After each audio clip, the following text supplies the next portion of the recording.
I'm going to do a little medley of pieces. Is that cool? Yeah. All right.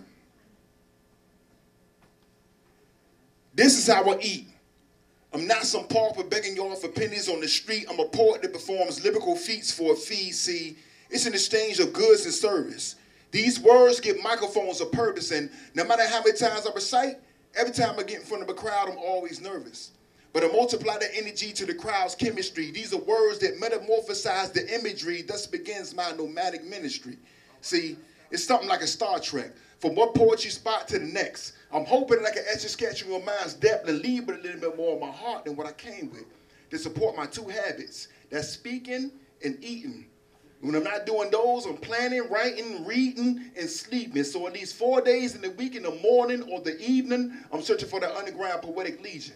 So know that every mic that has harnessed the power of my breath is kept like an angel of death. And every step towards success is that much more stress. But yo, I'm blessed beyond comprehension. I make my expression in extension to reach all who would listen, so understand. You make me who I am. No matter if I'm hosting at an open mic or a slam, I'm not too big that I can't stop, talk to you, and shake your hand. Yeah. Right. Say a prayer to help take you there. A sacrifice for the gods of the mic, accessing your deity on sight, giving the power of manna through broken grammar. Answers instead of banter, pieces disguised as speeches, prostrate on paper. All praises due when the pen moves. Ouija board smooth. Like the page already had grooves, you fill it in, and it happens to be your handwriting. Loose leaf memory foam. That's why it's easy to remember the poem and hard for the crowd to forget it. See, writing is the conduit for the formless. Speaking portraits. It's an art to being a literal figure of speech. Watching words with colors by numbers. If a picture is worth 1,000 words, treat the crowd like canvas and immortalize yourself. Quotes like brushstrokes. Write panoramic pictures, high resolutions, low expectations of feedback. Talk emotions, verbs, make words, winning people with light speed scripture that touches souls. Notebooks become scrolls of prose. Loose leaf is a cousin of papyrus. Speak in italics, bold print. Exclamation points are redundant to pundits. Respect thy authority when on the mic. Break it down to barons and mesons, all niggas wore chevrons, too many for both arms. Walk general statements. Call it private, public, and stay to a subject like tourists do luggage. I got a question. Why am I always the recipient of the last man's shit? It's like women carrying around books that documents every past relationship and use that shit for future reference. Looking at every man in general instead of each of us being individuals is something like an accused criminal. Acquitted, but you still believe that his ass did it. See, I meet cynics that project on me an image based on a subjective mindset without knowing for 5 years I was voluntarily celibate. Because I realized that a man got 2 heads, but only one got intelligence. I'm not saying that my brain is dumb. I'm not saying that my dick is dumb. I'm saying most times we disagree because we don't understand where the other is coming from. And it's a conundrum to most women at best that actually have an interest in your ass other than sex. Or a woman who wants to be intimate, most times she ain't used to a man showing her respect, so I'll let you know. I am not looking for a down hole because sex is the only thing I'll keep you around for.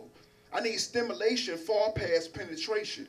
I need something ancient to the point that archaeologists can't even pre-go like a Tracy on Earth, but see that sincere shit down like that, it don't work. Benefit of the doubt out. I've been stood up so many times, I just stand down. So now my actions become hollow.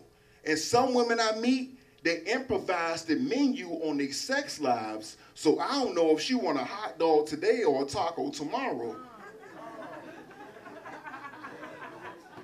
See, this is not a symphony for your sympathy. I'm not trying to empty me for your empathy. This is only for this message.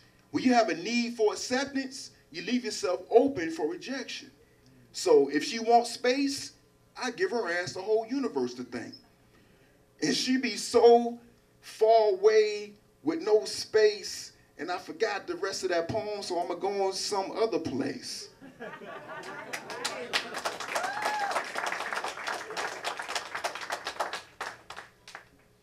See, my man, like, knee deep in the drug game, but they're trying to change. So we sat and we matched phrase for phrase, and I was seeing if I could help them in some way. See, it was just us, a split up Dutch, and conversation. And in our own world, we got brotherhood similar to Masons, our own signs, symbols, and several secret meeting places. Our own world within a world is what I'm saying, so we rolled up. And on the occasion we spoke when our lungs were swole up in inhalation, and I exhaled something that made sense. I blew smoke signals of remembrance, and made it feel like between us ain't no difference. We peers, even though the drug game are no longer in it. So when I talked, he listened attentively. In the mind, how the bullshit in the street didn't get to me, because now I'm doing different things to try to get G's, and I didn't agree or disagree. I just told her how things from my angle was seen. See, niggas got obtuse means with acute dreams on 45-degree corners pushing trees. Either dope the fiends get locked out and go back to doing the same damn thing. I mean, all that to give your lawyer some cream. Here's the thin line between you plea bargaining for leniency when 20 other court cases with brothers just like you pass in front of the judge's seat and you want sympathy. There's a good chance that ain't gonna happen. So I calculated every action and thought of the repercussions before I did something, because I don't want woke boots and jail suits to be forced upon me as fashion. Cracked a smile laughing. Took the last puff off a Dutch he just rolled up and passed it. There was some incense on the table right next to some matches. He took one out, lit it up, put it in the incense holder to catch the ashes, and told me how his relationship with the street was almost at the end of his marriage. And with no prenuptial agreements with a juggler cement, he'll leave with more than what he came in with. Thumb and four fingers parallel to split another spliff and dump the tobacco in the garbage, more leaves and unplanted seeds in the forest, and betrayed playing transmitter and receiver. And I sent a young man with a thirst for life so much that he could drink a 3-liter without taking a breather, but his life was like taking a cab out of state, off the meter. And me and my niggas didn't know we were teachers. And street history repeats itself when the youth see our type of ghetto games and play follow the leader. And ain't no joke how some Charles smoke aroma mixed with a Dutch master Corona and conversation between two soldiers bury each other war stripes like posters, eyes wide shut. But focus on this fact, that most young black men around my way, we don't even fucking talk like that. So I told him it's more than this game, recognize game, it's change, recognize change. It's not that either one of us could do a 180 on life in a day. I mean, shit, I'm the same. I just use a different way to slang. No more waiting for fiends in the dark and the rain on broad daylight on stage. Spitting political pieces without a gun in my waist. No more behind the door of the weed spot with the gauge. I got DJs to front me airwaves. In as many ways you can make money, you got to choose your own path. I was tired of digging for mine from out the trash.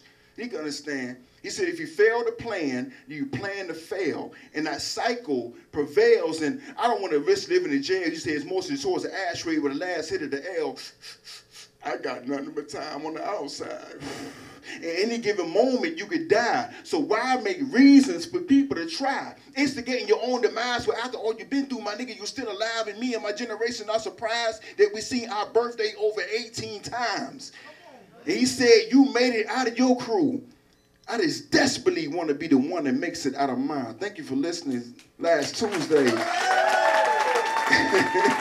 Always a pleasure to be here.